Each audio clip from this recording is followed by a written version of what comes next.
ലോക്സഭാ തെരഞ്ഞെടുപ്പ് നടപടിക്രമങ്ങളുടെ ഭാഗമായി പോളിംഗ് സാമഗ്രികളുടെ വിതരണം നടന്നു. കൊടുങ്ങല്ലൂർ നിയോജക മണ്ഡലത്തിലെ പോളിംഗ് സാമഗ്രികളുടെ വിതരണം ശൃംഗപുരം പി ഭാസ്കരൻ സ്മാരക ഗവൺമെന്റ് ഹയർ സെക്കൻഡറി സ്കൂളിലാണ് നടന്നത്. പോലീസിന്റെ നേതൃത്വത്തിൽ വലിയ സുരക്ഷാ ക്രമീകരണങ്ങളാണ് ഒരുക്കിയിരിക്കുന്നത്. കൊടുങ്ങല്ലൂർ നിയോജക മണ്ഡലത്തിൽ 1,92,501 വോട്ടർമാരാണുള്ളത്. 92,526 പുരുഷന്മാരും 99,974 സ്ത്രീകളും ഒരു ട്രാൻസ്ജെൻഡറുമാണുള്ളത്. മുതിർന്ന വോട്ടർമാർ 2,064 പുതിയ വോട്ടർമാർ 3,566 ഭിന്നശേഷിക്കാർ 2,296 പേരുമാണ്.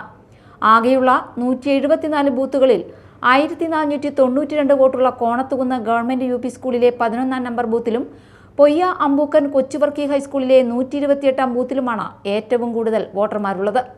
ഏറ്റവും കുറവ് വടമ കാട്ടിക്കരക്കുന്ന് പഞ്ചായത്ത് കമ്മ്യൂണിറ്റി ഹാൾ ബൂത്തിലാണ്. ഇവിടെ 318 വോട്ടർമാരാണുള്ളത്. ചാലക്കുടി മണ്ഡലത്തിലെ പോളിംഗ് സ്റ്റേഷനുകളിലേക്കുള്ള തെരഞ്ഞെടുപ്പ് ഉപകരണങ്ങളുടെ വിതരണം ചാലക്കുടി കാർമൽ ഹയർ സെക്കൻഡറി സ്കൂളിൽ നിന്നാണ് ചെയ്തത്. ഭരണാധികാരി ചാലക്കുടി DFO M വെങ്കടേശ്വരന്റെ നേതൃത്വത്തിലായിരുന്നു വിതരണം. 185 ബൂത്തുകളാണ് മണ്ഡലത്തിലുള്ളത്. ഒന്നാമത്തെ ബൂത്ത് മനക്കുളങ്ങര UP സ്കൂളിലും അവസാനത്തെ ബൂത്തായ 185ാമത്തെ ബൂത്ത് ചിറങ്ങര ഇറിഗേഷൻ ഓഫീസിലുമാണ് ഒരുക്കിയിരിക്കുന്നത്. 247 ആദിവാസികളുള്ള വാച്ചുമരത്ത് ഇവിടത്തെ ഫോറസ്റ്റ് സ്റ്റേഷനിൽ ആദിവാസികൾക്കായി ഒരു ബൂത്ത് ഒരുക്കിയിട്ടുണ്ട്. തിരുമുടിക്കുന്ന് ത്വക്ക് രോഗാശുപത്രിയിലെ അന്തേവാസികൾക്കായി ഇവിടെ ഒരു സ്പെഷ്യൽ ബൂത്തും സജ്ജീകരിച്ചിട്ടുണ്ട്.